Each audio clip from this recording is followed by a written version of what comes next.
सभी को मेरा नमस्कार। आज हमारा विश्व एक महामारी से जूझ रहा है जिसका परिचय देने की ज़रूरत नहीं है। हम सभी इससे परिचित हैं, यानी कोरोना। कोरोना की वजह से हमें शारीरिक तथा मानसिक दोनों तरह से हानि पहुंच रही है। हर जगह से सिर्फ कोरोना की न्यूज़, खबरें या फिर जानकारी हमें प्राप्त हो रही है, जिससे हमें शारीरिक रूप से तो नुकसान होता ही है, हमारे मस्तिष्क पर भी उसका असर होता है। कोरोना से हमें डरना नहीं है, बल्कि हिम्मत करके कोरोना के खिलाफ जो जंग चल रही है उसमें हमें सहयोग कर कर उसे जीतना है। अब इस कोरोना की जंग से जीतने के लिए जो सबसे महत्वपूर्ण है वो है तंदुरुस्त शरीर, और तंदुरुस्त शरीर प्राप्त करने के लिए आज हम योगा के कुछ आसन करेंगे, जिससे कि हमारे शरीर में एक तंदुरुस्ती आएगी और हमारा ध्यान भी केंद्रित होगा। योगा यह भारत की प्राचीन संस्कृति का एक हिस्सा है, जिसे अब हम धीरे धीरे भूलने लग गए हैं, पर हमें इसे आगे बढ़ाना है। योगा से हम अपने शरीर के साथ अपने मन को भी स्वस्थ रख सकते हैं। आज हम योगा के कुछ आसन करके आपको सिखाएंगे कि उन आसनों को कैसे करना है और उन आसन का हमारे शरीर पर क्या फ़ायदा होता है, जिससे कि हम वो आसन करके घर से ही अपने शरीर को स्वस्थ बना सकते हैं। Good morning guys. आज हम योगा में फर्स्ट आसन करेंगे, जिसका नाम है अधो मुख स्वानासन योग। तो इसके लिए सबसे पहले आइए हम किस तरीके से करना है वो देखते हैं। खड़े हो गए, दोनों पैरों के बीच में थोड़ी सी डिस्टेंस रखनी है, मतलब दूरियां रखनी है। उसके बाद हम अपने दोनों हाथ को ऊपर रखेंगे और इस तरीके से उसके बाद धीरे धीरे नीचे की तरफ झुकेंगे, जिससे वी शेप बनेगा। क्या बनेगा? वी। चलो स्टार्ट करते हैं।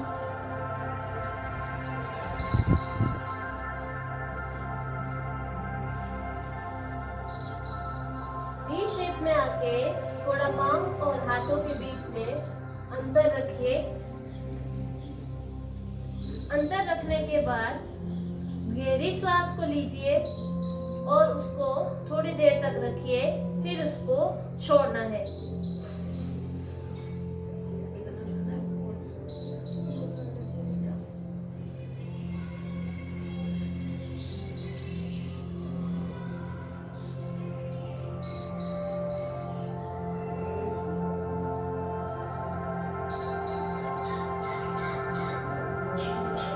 रिलैक्स हो जाइए जैसे थे।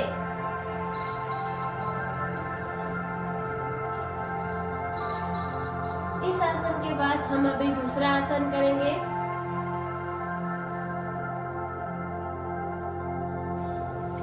चलो आइए अभी हम दूसरा आसन देखते हैं, जिसका नाम है ताड़ासन। हाँ, अब देखिए ताड़ासन योग कैसे करना है। नॉर्मल वे में खड़े होना है, जिस तरीके से हम खड़े होते हैं। दोनों पैरों के बीच में थोड़ी थोड़ी दूरियां रखनी है। अब इसके बाद हमारी जो बॉडी है उसको हम अपने पैरों की उंगलियों के सहारे थोड़ी थोड़ी ऊपर लेके जाएंगे। किस तरीके से ले जाएंगे वो देखना आप ध्यान से। ऐसे ऊपर की तरफ लेके गए। अब अपने दोनों हाथों को ऊपर की तरफ ले जाएंगे धीरे धीरे। अब क्या करना है, दोनों हाथों की उंगलियों को एक दूसरे से जोड़ना है। किस तरीके से, ये देखना, ऐसे। अब इसी मुद्रा में हमें 15 से 20 सेकंड तक खड़े रहना है।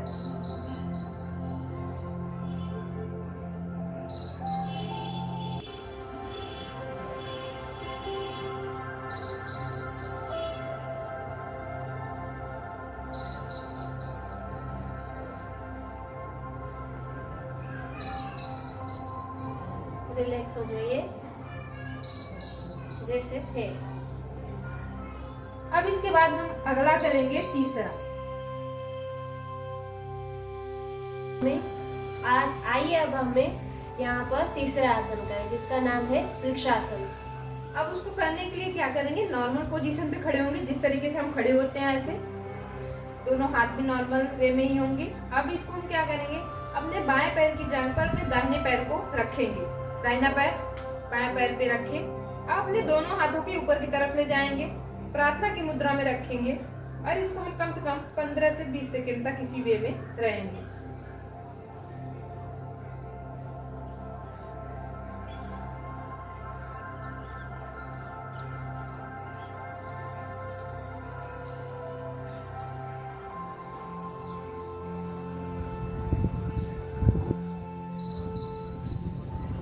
रिलैक्स हो जाइए। अब इसके आगे हम करेंगे अपना चौथा योगासन।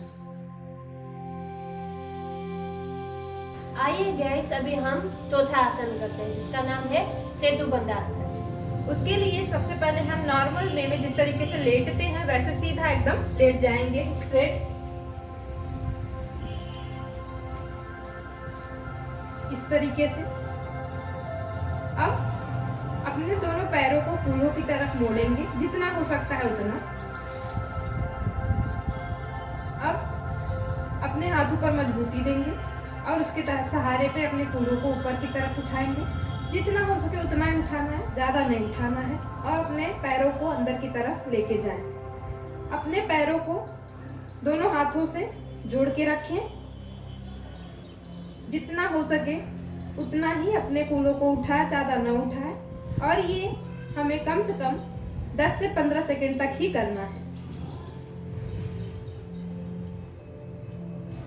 ये आसन आपको 2 से 3 बार करना है।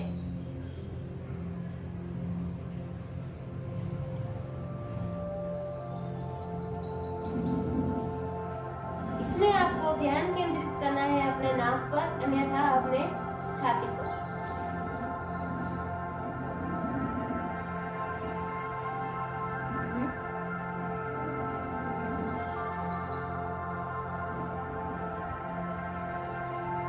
जैसे थे धीरे धीरे अपनी पोजीशन पे आ जाएंगे हम। पोजीशन पे आ जाएंगे।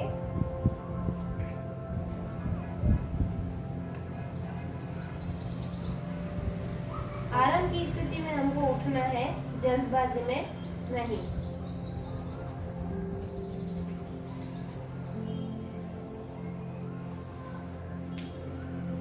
ये हमारा था सेतु बंधासन आसन। अब हम करेंगे पांचवा आसन। आइए अब हम पांचवा आसन करें जिसका नाम है पवन मुक्तासन। अब इसके लिए सबसे पहले हम सीधा अपने चारपाई पर लेट जाएंगे, मतलब जो योग करने के लिए हमने बिछाया है चटाई पे अपने, इस तरीके से। अब अपने पैरों को छाती की तरफ ले आना है, मतलब अपनी जो थाई है, जंघा है, उसको चेस्ट की तरफ मोड़ना है। श्वास को छोड़ते हुए हमको ऊपर लेके आना है अपने पैरों को। अब उसके बाद दोनों हाथों को घुटनों के तरफ ऐसे पकड़ना है उंगलियों के प्रयोग से। अब अपने गर्दन को और अपनी पीठ को ऊपर उठाना है। हो सके तो अपने जो अपनी घुटने हैं उसके बीच में जो स्थान है वहां तक अपने नाक को लेके जाने की कोशिश करेंगे।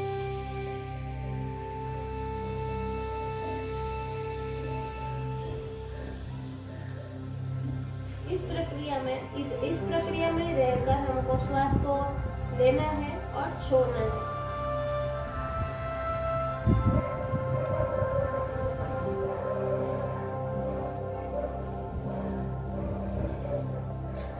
रिलैक्स हो जाएंगे जैसे थे।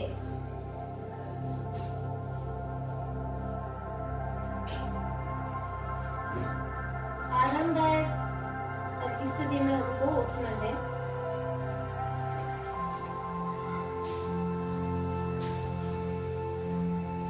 इस प्रक्रिया को हमको 2 से 3 बार हमको इसको दोहराना है। अब इसके बाद हम अगला आसन गाइस, अब हम छठा आसन करेंगे जिसका नाम है तितली आसन, जो इस प्रकार होगा। पहले आपको नीचे बैठ जाना है, दोनों पंजों को, पैरों को आमने सामने लाना है। उसके बाद अपने पैरों को अपने शरीर से लगाए रखना है, यानी एरिया बिल्कुल हमारे शरीर से टच होनी चाहिए। उसके बाद दोनों उंगलियों को हमको अपने दोनों पैर के पंजों के नीचे लेके आना है और दोनों उंगलियों को जोड़ देना है, कुछ इस प्रकार। उसके बाद हमको हमारे दोनों घुटनों को ऊपर लेके आना है, फिर नीचे लेके जाना है, ऊपर लेके आना है, नीचे लेके आना है। इस स्थिति में आपको रीढ़ की हड्डी एकदम सीधी रखनी है और ऐसे आपको 15 से 20 बार करना है, कुछ इस प्रकार।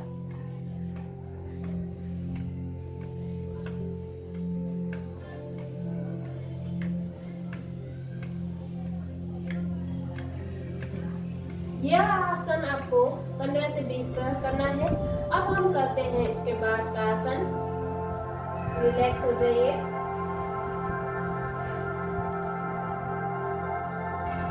अब हम इसके बाद करेंगे 7वां जो है हमारा हलासन। उसको करने के लिए आप देखेंगे जिस तरीके से मेरी फ्रेंड करेगी उसी तरीके से आपको स्टेप वाइज करते जाना है। तो सबसे पहले क्या करेंगे, पीठ के बल सीधा लेट जाएंगे हम, हाँ इसी तरीके से, और बाजुओं को सीधा पीठ के बगल में ही रखेंगे जिस तरीके से रखा गया है। सांस अंदर लेते हुए दोनों टांगों को ऊपर उठा लें, मतलब अर्ध हलासन आधा। अब इस मुद्रा में 2 से 3 बार सांस अंदर लें और बाहर लें। आपको पता होना चाहिए कि आपका संतुलन सही है या नहीं। दिख रहा है आपको कि बिल्कुल संतुलन सही है तो ठीक है। अब टांगों को बिल्कुल पीछे की तरफ लेके जाएं, हाँ इस तरीके से। दृष्टि को नाक पर रखें।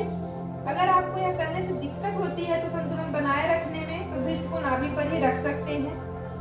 अगर आपको करने में पर्याप्त लचीलापन हो तो हाथों को पीछे, उन्हें पीठ का सहारा देते हुए मुद्रा में ही रखें।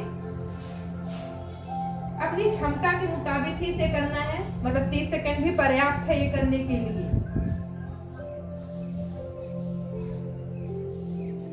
स्टार्टिंग है तो इसलिए इसे हम कम सेकंड तक रखेंगे। धीरे धीरे जब हमारा ये एकदम अच्छे से हो जाएगा, संतुलन बनेगा, उसी तरीके से हम 30 सेकंड से 60 फिर 90 सेकंड तक करेंगे। अभी स्टार्टिंग है तो हम इसे कम सेकंड तक ही करेंगे।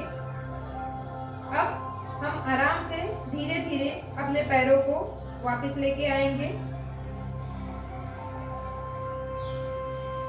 और नॉर्मल वे में हो जाएंगे। और ये करने पे हम क्या करेंगे, अभी जैसे कम सेकंड तक किया, धीरे धीरे इसकी हम सेकंड बढ़ाते जाएंगे। अभी ये स्टार्टिंग है तो ये कम सेकंड तक ही हम रखेंगे। आराम से अपने आसन पर बैठ जाएं। ओंकार के लिए श्वास लें।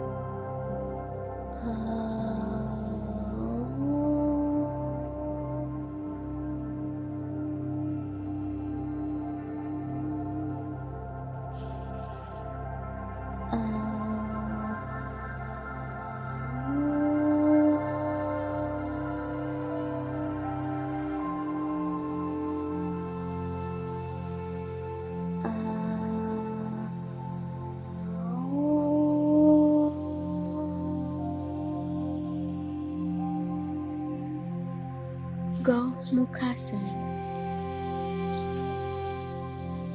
सामान्य श्वास लें और छोड़ें।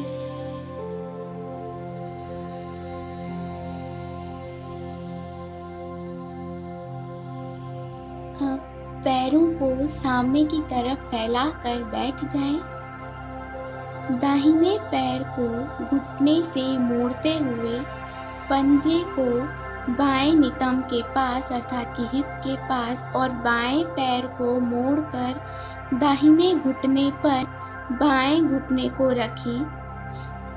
इस स्थिति में बाएं पैर का पंजा दाहिने नितंब के पास आ जाएगा। अब बाएं हाथ को ऊपर सिर के पीछे से ले जाएं और दाहिने हाथ को कमर के बगल से पीठ के ऊपर की तरफ ले जाएं।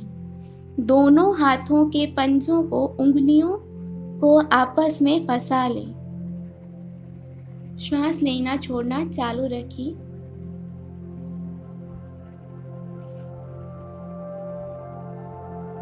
अब यही अभ्यास पैरों और हाथों के क्रम को बदलकर फिर से करें।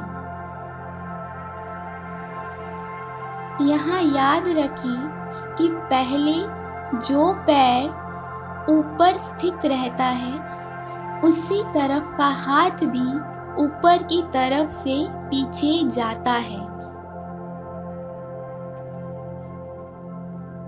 इस स्थिति में आधे से 1 मिनट तक रहें। सामान्य श्वास लेना और छोड़ना चालू रखें।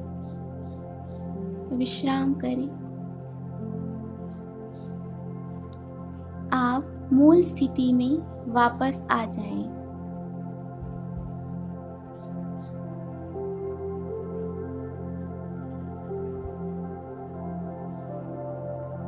सामान्य श्वास लें और छोड़ दें। गौमुखासन के लाभ।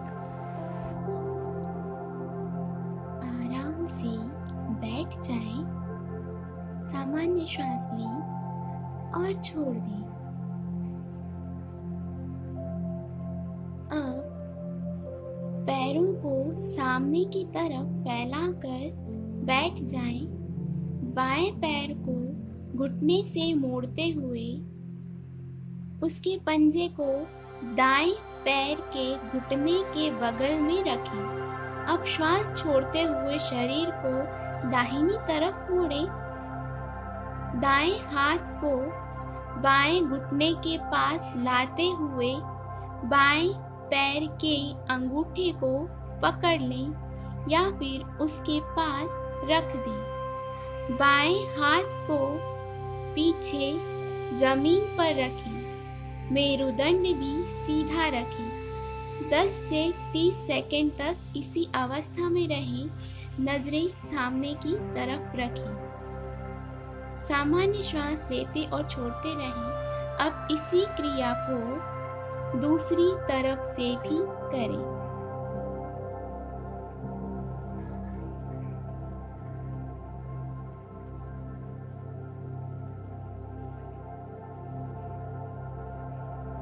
यहाँ ध्यान देने योग्य बात यह है कि मेरुदंड एवं पीठ से संबंधित जटिल रोग वाले व्यक्ति इस आसन को धैर्यपूर्वक करें। आराम से बैठ जाएं, सामान्य श्वास लें और छोड़ दें। उत्तान पादासन। आराम से बैठ जाएं,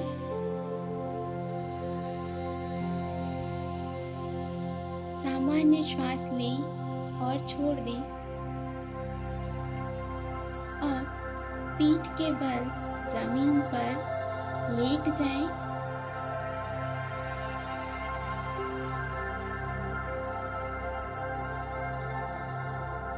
दोनों हाथों के पंजों को कमर के अगल बगल रखें। हथेलियां जमीन पर स्थिर रखें। सांस लें और हाथों पर हल्का दबाव देते हुए दोनों पैरों को एक साथ जमीन से लगभग 60 डिग्री के कोण पर उठाएं और पंजे सामने की तरफ खींचे हुए। वापस आए और अपनी मूल स्थिति में पुनः आ जाएं। उत्तान पादासन करते समय ध्यान देने योग्य बातें। चित्र में दिखाए अनुसार जब आपके दोनों पैर एक साथ मिले हुए हों और पंजे सामने की तरफ तने हुए हों, तब इसी स्थिति में 1 से 2 मिनट तक रुकें और याद रखें कि जब आप पैरों को ऊपर उठाते हैं उस समय श्वास लेकर उसे रोकें और नीचे लाते समय श्वास को छोड़ें।